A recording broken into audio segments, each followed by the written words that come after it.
Hi friends, welcome back to G K Gana's kitchen. ಇವತ್ತು ನಾನು ತುಂಬಾ ಸಿಂಪಲ್ಲಾಗಿ ಈಸಿಯಾಗಿ ಮನೆಯಲ್ಲಿರುವ ಪದಾರ್ಥದಲ್ಲೇ ಈ ಥರ ಚಿಕನ್ ಗ್ರೇವಿನ ಮಾಡ್ತಾ ಇದ್ದೀನಿ. ಹಾಗೆ ಈ ಥರ ಚಿಕನ್ ಲಿವರ್ ಕರ್ರಿನ ಮಾಡ್ತಾ ಇದ್ದೀನಿ. ಈ ಎರಡು ರೆಸಿಪಿನೂ ತುಂಬಾ ರುಚಿಯಾಗಿರುತ್ತೆ. ಹಾಗಾದರೆ ಮೊದಲಿಗೆ ತುಂಬ ಸಿಂಪಲ್ಲಾಗಿ ಈ ಥರ ಚಿಕನ್ ಗ್ರೇವಿನ ಹೇಗೆ ಮಾಡೋದಂತ ನೋಡೋಣ.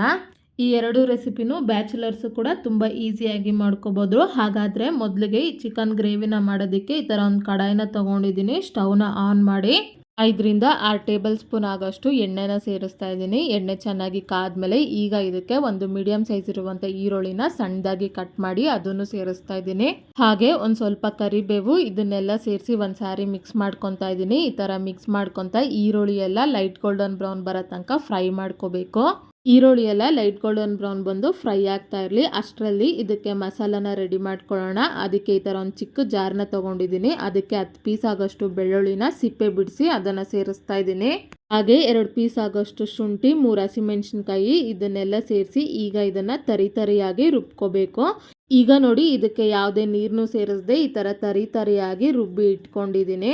ಹಾಗೆ ಇವಾಗ ಈರುಳ್ಳಿ ಸಹ ಈ ಥರ ಲೈಟ್ ಗೋಲ್ಡನ್ ಬ್ರೌನ್ ಆಗಿ ಫ್ರೈ ಆಗಿದೆ. ಈ ಥರ ಫ್ರೈ ಮಾಡ್ಕೊಂಡಾದ್ಮೇಲೆ ಈಗ ಇದಕ್ಕೆ ನಾವು ರೆಡಿ ಮಾಡಿ ಇಟ್ಕೊಂಡಂತ ಬೆಳ್ಳುಳ್ಳಿ, ಶುಂಠಿ, ಹಸಿಮೆಣಸಿನ್ಕಾಯಿ ಪೇಸ್ಟ್ನ ಇದಕ್ಕೆ ಸೇರಿಸ್ತಾ ಇದ್ದೀನಿ. ಈ ಮಸಾಲಾನ ಸೇರಿಸಿ ಒಂದ್ಸಾರಿ ಮಿಕ್ಸ್ ಮಾಡ್ಕೊತಾ ಇದ್ದೀನಿ. ಈ ಥರ ಮಿಕ್ಸ್ ಮಾಡ್ಕೊತಾ ನಾವು ಹಾಕಿರುವಂಥ ಮಸಾಲ ಎಲ್ಲ ಹಸಿ ವಾಸನೆ ಹೋಗೋ ತನಕ ಫ್ರೈ ಮಾಡ್ಕೋಬೇಕು. ಈಗ ನೋಡಿ, ನಾವು ಹಾಕಿರುವಂಥ ಮಸಾಲೆ ಎಲ್ಲ ಹಸಿ ವಾಸನೆ ಹೋಗಿ ಈ ಥರ ಫ್ರೈ ಆಗಿದೆ. ಈ ಥರ ಫ್ರೈ ಮಾಡ್ಕೊಂಡು ಆದಮೇಲೆ ಈಗ ಇದಕ್ಕೆ ಒಂದು ಮೀಡಿಯಮ್ ಸೈಜ್ ಇರುವಂಥ ಟೊಮೊಟೊನ ಈ ಥರ ಸಣ್ಣದಾಗಿ ಕಟ್ ಮಾಡಿ ಇಟ್ಕೊಂಡಿದ್ದೀನಿ. ಅದನ್ನು ಸೇರಿಸ್ತಾ ಇದ್ದೀನಿ. ಈಗ ಇದನ್ನು ಒಂದ್ಸಾರಿ ಮಿಕ್ಸ್ ಮಾಡ್ಕೊತಾ ಇದ್ದೀನಿ. ಈ ಥರ ಮಿಕ್ಸ್ ಮಾಡ್ಕೊತಾ ಈ ಟೊಮೊಟೊ ಎಲ್ಲ ಹಸಿ ವಾಸನೆ ಹೋಗಿ ಸಾಫ್ಟ್ ಆಗೋ ತನಕ ಫ್ರೈ ಮಾಡ್ಕೋಬೇಕು. ಈಗ ನೋಡಿ, ಈ ಟೊಮೊಟೊ ಎಲ್ಲ ಹಸಿ ವಾಸನೆ ಹೋಗಿ ಈ ಥರ ಸಾಫ್ಟಾಗಿ ಫ್ರೈ ಆಗಿದೆ. ಈ ಥರ ಫ್ರೈ ಮಾಡ್ಕೊಂಡಾದ್ಮೇಲೆ ಈಗ ನಾನು ಈ ಚಿಕನ್ ಗ್ರೇವಿನ ಮಾಡೋದಕ್ಕೆ ಅರ್ಧ kg ಆಗೋಷ್ಟು ಚಿಕನ್ನ ತೊಗೊಂಡಿದ್ದೀನಿ. ಈಗ ಇದನ್ನು ಒಂದ್ಸಾರಿ ನೀಟಾಗಿ ತೊಳೆದು ಇಟ್ಕೊಂಡಿದ್ದೀನಿ. ಈಗ ಈ ಚಿಕನ್ನ ತೆಗೆದು ಇದಕ್ಕೆ ಸೇರಿಸ್ತಾ ಇದ್ದೀನಿ. ಈ ಥರ ಚಿಕನ್ನ ಸೇರಿಸಿ ಆದಮೇಲೆ ಈಗ ಇದಕ್ಕೆ ರುಚಿಗೆ ತಕ್ಕಷ್ಟು ಕಲ್ಲುಪ್ಪನ್ನ ಸೇರಿಸ್ತಾ ಇದ್ದೀನಿ. ಹಾಗೆ 1/4 ಟೇಬಲ್ ಸ್ಪೂನ್ ಅಷ್ಟು ಅರಿಶಿನ ಪುಡಿನ ಸೇರಿಸಿ ಒಂದ್ಸಾರಿ ಇದನ್ನು ಮಿಕ್ಸ್ ಮಾಡ್ಕೊತಾ ಇದ್ದೀನಿ. ನೋಡಿ, ಈ ಥರ ಮಿಕ್ಸ್ ಮಾಡ್ಕೊಂಡಾದ್ಮೇಲೆ ಈಗ ಇದನ್ನು ಮುಚ್ಚಿಡ್ತಾ ಇದ್ದೀನಿ. ಈ ಚಿಕನ್ನ ಒಂದು 5 ನಿಮಿಷ ಚೆನ್ನಾಗಿ ಬೇಯಿಸ್ಕೋಬೇಕು. ಹಾಗೆ ಈ ಚಿಕನ್ನ ಬೇಯಿಸ್ಕೋಬೇಕಾದ್ರೆ ಮಧ್ಯದಲ್ಲಿ ಇದನ್ನು ಮಿಕ್ಸ್ ಮಾಡ್ಕೊತಾ ಬೇಯಿಸ್ಕೋಬೇಕು. ಈಗ 5 ನಿಮಿಷ ಆಗಿದೆ. ನೋಡಿ, ಈ ಚಿಕನ್ ಎಲ್ಲ ಈ ಥರ ಚೆನ್ನಾಗಿ ಬೆಂದು ನೀರು ಬಿಟ್ಕೊಂಡಿದೆ. ಒಂದು ಸಾರಿ ಇದನ್ನು ಮಿಕ್ಸ್ ಮಾಡ್ಕೊತಾ ಇದ್ದೀನಿ. ಚಿಕನ್ನ 50% ಅಷ್ಟು ಈ ಥರ ಬೇಯಿಸ್ಕೊಂಡಾದ್ಮೇಲೆ ಈಗ ಇದಕ್ಕೆ ಮಸಾಲ ಪೌಡರ್ನ ಆ್ಯಡ್ ಮಾಡ್ಕೊಳ್ಳೋಣ. ಈಗ ಇದಕ್ಕೆ 1 ಟೇಬಲ್ ಸ್ಪೂನ್ ಆಗೋಷ್ಟು ಖಾರದ ಪುಡಿನ ಸೇರಿಸ್ತಾ ಇದ್ದೀನಿ. ಅರ್ಧ ಟೇಬಲ್ ಸ್ಪೂನ್ ಅಷ್ಟು ಧನಿಯಾ ಪುಡಿ, ಅರ್ಧ ಟೇಬಲ್ ಸ್ಪೂನ್ ಆಗೋಷ್ಟು ಗರಂ ಮಸಾಲ, ಹಾಗೆ ಅರ್ಧ ಟೇಬಲ್ ಸ್ಪೂನ್ ಆಗೋಷ್ಟು ಆಚಿ ಮಟನ್ ಮಸಾಲ, ಹಾಗೆ 1/4 ಟೇಬಲ್ ಸ್ಪೂನ್ ಆಗೋಷ್ಟು ಜೀರಿಗೆ ಪುಡಿನ ಸೇರಿಸಿ ಒಂದ್ಸಾರಿ ಇದನ್ನು ಮಿಕ್ಸ್ ಮಾಡ್ಕೊತಾ ಇದ್ದೀನಿ. ಈ ಥರ ಮಿಕ್ಸ್ ಮಾಡ್ಕೊತಾ ಇನ್ನೂ 1 ನಿಮಿಷ ಈ ಮಸಾಲ ಪೌಡ್ರನ್ನೆಲ್ಲ ಫ್ರೈ ಮಾಡ್ಕೋಬೇಕು. ಈಗ 1 ನಿಮಿಷ ಆಗಿದೆ. ಮಸಾಲ ಪೌಡ್ರೆಲ್ಲ ಚೆನ್ನಾಗಿ ಫ್ರೈ ಆಗಿ ಹಸಿ ವಾಸನೆ ಹೋಗಿದೆ. ಈಗ ಇದಕ್ಕೆ ಸ್ವಲ್ಪ ನೀರನ್ನ ಸೇರಿಸ್ತಾ ಇದ್ದೀನಿ. ನಿಮ್ಗೆ ಎಷ್ಟು ಕನ್ಸಿಸ್ಟೆನ್ಸಿ ಬೇಕೋ ಅಷ್ಟು ನೀರನ್ನ ನೀವು ಸೇರಿಸ್ಕೋಬೋದು. ಹಾಗೆ ತುಂಬ ನೀರನ್ನು ಸೇರಿಸಿದ್ರು ಈ ಗ್ರೇವಿ ಚೆನ್ನಾಗಿರಲ್ಲ. ಈಗ ಈ ಚಿಕನ್ ಗ್ರೇವಿನ ನೀರನ್ನ ಸೇರಿಸಿ ಒಂದ್ಸಾರಿ ಈ ಥರ ಮಿಕ್ಸ್ ಮಾಡ್ಕೊಂಡಾದ್ಮೇಲೆ ಈಗ ಇದನ್ನು ಮುಚ್ಚಿಡ್ತಾ ಇದ್ದೀನಿ. ಹಾಗೆ ಈ ಚಿಕನ್ ಗ್ರೇವಿನ ಮಧ್ಯದಲ್ಲಿ ಮಿಕ್ಸ್ ಮಾಡ್ಕೊತಾ ಒಂದು 10 ನಿಮಿಷ ಮೀಡಿಯಂ ಫ್ಲೇಮ್ನಲ್ಲೇ ಬೇಯಿಸ್ಕೋಬೇಕು. ಈಗ 10 ನಿಮಿಷ ಆಗಿದೆ. ಈ ಚಿಕನ್ ಗ್ರೇವಿ ಎಲ್ಲ ಈ ಥರ ಪರ್ಫೆಕ್ಟಾಗಿ ಬೆಂದು ಮೇಲೆಲ್ಲ ಈ ಥರ ಎಣ್ಣೆ ಬಿಟ್ಕೊಂಡಿದೆ. ಈಗ ಒಂದು ಸಾರಿ ಈ ಚಿಕನ್ ಗ್ರೇವಿನ ಈ ಥರ ಮಿಕ್ಸ್ ಮಾಡ್ಕೊತಾ ಇದ್ದೀನಿ. ಈ ಥರ ಮಿಕ್ಸ್ ಮಾಡ್ಕೊಂಡಾದ್ಮೇಲೆ ಈಗ ಇದಕ್ಕೆ ಕೊನೆಯದಾಗಿ ಅರ್ಧ ಟೇಬಲ್ ಸ್ಪೂನ್ ಅಷ್ಟು ಪೆಪ್ಪರ್ ಪೌಡ್ರನ್ನ ಸೇರಿಸ್ತಾ ಇದ್ದೀನಿ. ಹಾಗೆ 1 ಟೇಬಲ್ ಸ್ಪೂನ್ ಆಗೋಷ್ಟು ಸಣ್ಣದಾಗಿ ಕಟ್ ಮಾಡಿದಂಥ ಕೊತ್ತಂಬರಿ ಸೊಪ್ಪನ್ನ ಸೇರಿಸಿ ಒಂದ್ಸಾರಿ ಮಿಕ್ಸ್ ಮಾಡ್ಕೊತಾ ಇದ್ದೀನಿ. ಈ ಥರ ಮಿಕ್ಸ್ ಮಾಡ್ಕೊತಾ ಉರಿನ ಲೋ ಫ್ಲೇಮ್ನಲ್ಲಿ ಇಟ್ಕೊಂಡು ಇನ್ನೂ 1 ನಿಮಿಷ ಈ ಚಿಕನ್ ಗ್ರೇವಿನ ಬೇಯಿಸ್ಕೋಬೇಕು. ಈಗ 1 ನಿಮಿಷ ಆಗಿದೆ. ಸ್ಟವ್ನ ಆಫ್ ಮಾಡ್ಕೊತಾ ಇದ್ದೀನಿ. ನೋಡಿ, ತುಂಬಾನೇ ಪರ್ಫೆಕ್ಟ್ ಆಗಿ ಚಿಕನ್ ಗ್ರೇವಿ ಈ ಥರ ರೆಡಿ ಆಗಿದೆ. ಈಗ ಇದನ್ನು ಈ ಥರ ಸರ್ವಿಂಗ್ ಬೌಲ್ಗೆ ತಗೊತಾ ಇದ್ದೀನಿ.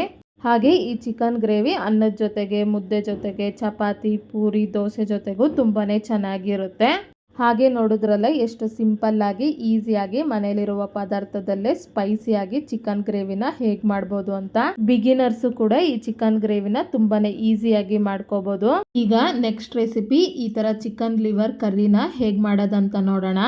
ಹಾಗೆ ಮೊದಲಿಗೆ ಈ ಚಿಕನ್ ಲಿವರ್ ಗೊಜ್ಜನ್ನ ಮಾಡೋದಕ್ಕೆ ಮಸಾಲಾನ ರೆಡಿ ಮಾಡ್ಕೊಳ್ಳೋಣ. ಅದಕ್ಕೆ ಈ ಥರ ಒಂದು ಚಿಕ್ಕ ಜಾರ್ನ ತೊಗೊಂಡಿದ್ದೀನಿ. ಅದಕ್ಕೆ ಒಂದು ಮೀಡಿಯಂ ಸೈಜ್ ಇರುವಂಥ ಈರುಳ್ಳಿನ ಈ ಥರ ಪೀಸಾಗಿ ಕಟ್ ಮಾಡಿಕೊಂಡು ಅದನ್ನು ಸೇರಿಸ್ತಾ ಇದ್ದೀನಿ. ಹಾಗೆ ಒಂದು 10 ಪೀಸ್ ಅಷ್ಟು ಬೆಳ್ಳುಳ್ಳಿನ ಸಿಪ್ಪೆ ಬಿಡಿಸಿ ಅದನ್ನು ಸೇರಿಸಿದ್ದೀನಿ. ಹಾಗೆ ಒಂದೇ ಒಂದು ಹಸಿಮೆಣಸಿನ್ಕಾಯಿನ ಸೇರಿಸ್ತಾ ಇದ್ದೀನಿ. ಹಾಗೆ ಒಂದು ಮೀಡಿಯಮ್ ಸೈಜ್ ಇರುವಂಥ ಟೊಮೊಟೊನ ಈ ಥರ ಪೀಸ್ ಮಾಡಿಕೊಂಡು ಅದನ್ನು ಸೇರಿಸಿದ್ದೀನಿ. ಇದನ್ನೆಲ್ಲ ಸೇರಿಸ್ಕೊಂಡಾದ್ಮೇಲೆ ಈಗ ಈ ಮಸಾಲಾನ ನುಣ್ಣಗೆ ಈ ಥರ ಪೇಸ್ಟ್ ಮಾಡಿ ಇಟ್ಕೋಬೇಕು. ಈಗ ಈ ಗೊಜ್ಜನ್ನ ಮಾಡೋದಕ್ಕೆ ಈ ಥರ ಒಂದು ಕಡಾಯಿನ ತೊಗೊಂಡಿದ್ದೀನಿ. ಸ್ಟವ್ನ ಆನ್ ಮಾಡಿ ಈಗ ಇದಕ್ಕೆ 4ರಿಂದ 5 ಟೇಬಲ್ ಸ್ಪೂನ್ ಆಗೋಷ್ಟು ಎಣ್ಣೆನ ಹಾಕ್ತಾಯಿದ್ದೀನಿ.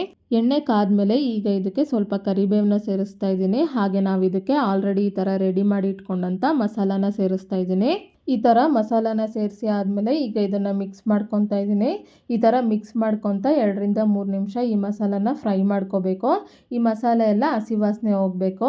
ಹಾಗೆ ಈ ಮಸಾಲಾನ ಫ್ರೈ ಮಾಡ್ಕೋಬೇಕಾದ್ರೆ ಉರಿನ ಮೀಡಿಯಮ್ ಫ್ಲೇಮ್ನಲ್ಲಿಟ್ಟು ಫ್ರೈ ಮಾಡ್ಕೋಬೇಕು. ಈಗ 3 ನಿಮಿಷ ಆಗಿದೆ, ಮಸಾಲೆ ಎಲ್ಲ ಫ್ರೈ ಆಗಿದೆ ನೋಡಿ. ಮಸಾಲದಲ್ಲಿ ಎಣ್ಣೆ ಎಲ್ಲ ಈ ಥರ ಸಪ್ರೇಟ್ ಆಗಿದೆ. ಮಸಾಲಾನ ಈ ಥರ ಫ್ರೈ ಮಾಡ್ಕೊಂಡಾದ್ಮೇಲೆ ಈಗ ಇದಕ್ಕೆ 1/4 ಟೇಬಲ್ ಸ್ಪೂನ್ ಅಷ್ಟು ಅರಿಶಿನ ಪುಡಿನ ಸೇರಿಸ್ತಾ ಇದ್ದೀನಿ. ಹಾಗೆ 1 ಟೇಬಲ್ ಸ್ಪೂನ್ ಅಷ್ಟು ಧನಿಯಾ ಪುಡಿ, ಹಾಗೆ 2 ಟೇಬಲ್ ಸ್ಪೂನ್ ಅಷ್ಟು ಖಾರದ ಪುಡಿನ ಸೇರಿಸ್ತಾ ಇದ್ದೀನಿ. ಹಾಗೆ ಈ ಮಸಾಲನೆಲ್ಲ ಸೇರಿಸಿ ಒಂದು ಸಾರಿ ಮಿಕ್ಸ್ ಮಾಡ್ಕೊತಾ ಇದ್ದೀನಿ. ಈ ಥರ ಮಿಕ್ಸ್ ಮಾಡ್ಕೊತಾ ಇನ್ನೂ 1 ನಿಮಿಷ ಇದನ್ನು ಲೋ ಫ್ಲೇಮ್ನಲ್ಲಿ ಫ್ರೈ ಮಾಡ್ಕೋಬೇಕು. ಈಗ ನೋಡಿ 1 ನಿಮಿಷ ಆಗಿದೆ, ಮಸಾಲೆ ಎಲ್ಲ ಈ ಥರ ಫ್ರೈ ಆಗಿದೆ. ಮಸಾಲಾನ ಈ ಥರ ಫ್ರೈ ಮಾಡ್ಕೊಂಡಾದ್ಮೇಲೆ ಈಗ ನೋಡಿ ನಾನು ಇದಕ್ಕೆ 1/4 kg ಅಷ್ಟು ಚಿಕನ್ ಲಿವರ್ನ ತೊಗೊಂಡಿದ್ದೀನಿ. ಇದನ್ನು 2ರಿಂದ 3 ಸತಿ ನೀಟಾಗಿ ತೊಳೆದು ಇಟ್ಕೊಂಡಿದ್ದೀನಿ. ಈಗ ಈ ಚಿಕನ್ ಲಿವರ್ನ ತೆಗೆದು ಇದಕ್ಕೆ ಸೇರಿಸ್ತಾ ಇದ್ದೀನಿ. ಈ ಥರ ಚಿಕನ್ ಲಿವರ್ನ ಸೇರಿಸಿ ಆದಮೇಲೆ ಈಗ ಇದಕ್ಕೆ ರುಚಿಗೆ ತಕ್ಕಷ್ಟು ಕಲ್ಲುಪ್ಪನ್ನ ಸೇರಿಸ್ತಾ ಇದ್ದೀನಿ. ಈಗ ಒಂದು ಸಾರಿ ಇದನ್ನು ಮಿಕ್ಸ್ ಮಾಡ್ಕೊತಾ ಇದ್ದೀನಿ. ಈ ಥರ ನೀಟಾಗಿ ಮಿಕ್ಸ್ ಮಾಡ್ಕೊಂಡಾದ್ಮೇಲೆ ಈಗ ಇದನ್ನು ಮುಚ್ಚಿಡ್ತಾ ಇದ್ದೀನಿ. ಈಗ ಈ ಚಿಕನ್ ಲಿವರ್ನೆಲ್ಲ ಒಂದು 5 ನಿಮಿಷ ಹಸಿ ವಾಸನೆ ಹೋಗೋ ತನಕ ಫ್ರೈ ಮಾಡ್ಕೋಬೇಕು. ಹಾಗೆ ಈ ಚಿಕನ್ ಲಿವರ್ನ ಮಧ್ಯದಲ್ಲಿ ಮಿಕ್ಸ್ ಮಾಡ್ಕೊತಾ ಫ್ರೈ ಮಾಡ್ಕೋಬೇಕು. ಈಗ ನೋಡಿ 5 ನಿಮಿಷ ಆಗಿದೆ ನೋಡಿ. ಚಿಕನ್ ಲಿವರ್ ಎಲ್ಲ ಫ್ರೈ ಆಗಿ ಮೇಲೆಲ್ಲ ಈ ಥರ ಎಣ್ಣೆ ಬಿಟ್ಕೊಂಡಿದೆ. ಈಗ ಒಂದು ಸಾರಿ ಇದನ್ನು ಮಿಕ್ಸ್ ಮಾಡ್ಕೊತಾ ಇದ್ದೀನಿ. ನೋಡಿದ್ರಲ್ಲ ಎಷ್ಟು ಚೆನ್ನಾಗಿ ಚಿಕನ್ ಲಿವರ್ ಎಲ್ಲ ಫ್ರೈ ಆಗಿದೆ ಅಂತ. ನೋಡಿ ಈ ಥರ ಮಿಕ್ಸ್ ಮಾಡ್ಕೊಂಡಾದ್ಮೇಲೆ ಈಗ ಇದಕ್ಕೆ ಸ್ವಲ್ಪ ನೀರನ್ನ ಸೇರಿಸ್ತಾ ಇದ್ದೀನಿ. ನಿಮಗೆ ಎಷ್ಟು ಕನ್ಸಿಸ್ಟೆನ್ಸಿ ಬೇಕೋ ಅಷ್ಟು ನೀರನ್ನ ನೀವು ಸೇರಿಸ್ಕೋಬೋದು. ನೀರನ್ನ ಸೇರಿಸಿ ಈ ಥರ ಮಿಕ್ಸ್ ಮಾಡ್ಕೊಂಡಾದ್ಮೇಲೆ ಮತ್ತೆ ಇದನ್ನು ಮುಚ್ಚಿಡ್ತಾ ಇದ್ದೀನಿ. ಇನ್ನೂ ಒಂದು 5 ನಿಮಿಷ ಈ ಚಿಕನ್ ಲಿವರ್ ಗೊಜ್ಜನ್ನೆಲ್ಲ ಹೈ ಫ್ಲೇಮ್ನಲ್ಲಿ ಬೇಯಿಸ್ಕೋಬೇಕು. ಈಗ ನೋಡಿ 5 ನಿಮಿಷ ಆಗಿದೆ, ಚಿಕನ್ ಲಿವರ್ ಗೊಜ್ಜೆಲ್ಲ ಈ ಥರ ಬೇಯ್ತಾ ಇದೆ.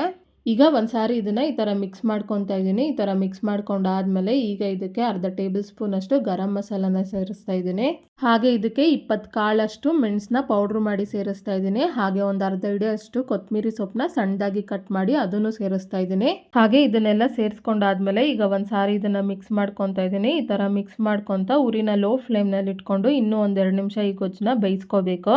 ಈಗ 2 ನಿಮಿಷ ಆಗಿದೆ ನೋಡಿ. ಚಿಕನ್ ಲಿವರ್ ಗೊಜ್ಜೆಲ್ಲ ಈ ಥರ ಚೆನ್ನಾಗಿ ಬೆಂದಿದೆ. ಈಗ ಸ್ಟವ್ನ ಆಫ್ ಮಾಡ್ಕೊತಾ ಇದ್ದೀನಿ. ನೋಡಿ ತುಂಬ ಈಸಿಯಾಗಿ ಟೇಸ್ಟಿಯಾಗಿ ಮಾಡಿದಂಥ ಚಿಕನ್ ಲಿವರ್ ಗೊಜ್ಜು ಈ ಥರ ರೆಡಿಯಾಗಿದೆ. ಈಗ ಈ ಚಿಕನ್ ಲಿವರ್ ಗೊಜ್ಜನ್ನ ಈ ಥರ ಸರ್ವಿಂಗ್ ಪ್ಲೇಟ್ಗೆ ತೊಗೊತಾ ಇದ್ದೀನಿ. ನೋಡಿದ್ರಲ್ಲ ಎಷ್ಟು ಈಸಿಯಾಗಿ ತುಂಬಾ ಟೇಸ್ಟಿಯಾದಂಥ ಚಿಕನ್ ಲಿವರ್ ಗೊಜ್ಜನ್ನ ಹೇಗೆ ಮಾಡೋದು ಅಂತ. ಹಾಗೆ ಈ ಚಿಕನ್ ಲಿವರ್ ಗೊಜ್ಜನ್ನ ನೀವು ಒಂದು ಸಾರಿ ಟ್ರೈ ಮಾಡಿ ನಿಮ್ಗೆ ಹೇಗೆ ಬಂತು ಅಂತ ನನಗೆ ಕಮೆಂಟ್ ಬಾಕ್ಸ್ನಲ್ಲಿ ತಿಳಿಸಿ. ಹಾಗೆ ನೋಡಿದ್ರಲ್ಲ ಎಷ್ಟು ಈಸಿಯಾಗಿ ಚಿಕನ್ ಗ್ರೇವಿ ಮತ್ತು ಚಿಕನ್ ಲಿವರ್ ಕರಿನ ಹೇಗೆ ಮಾಡ್ಬೋದು ಅಂತ. ಹಾಗೆ ತುಂಬಾ ಸಿಂಪಲ್ಲಾಗಿ ಮಾಡಿದಂಥ ಈ 2 ನಾನ್ ವೆಜ್ ರೆಸಿಪಿ ನಿಮ್ಗೆ ಇಷ್ಟ ಆದಲ್ಲಿ ಲೈಕ್ ಮಾಡಿ, ಶೇರ್ ಮಾಡಿ, ಸಬ್ಸ್ಕ್ರೈಬ್ ಮಾಡಿ.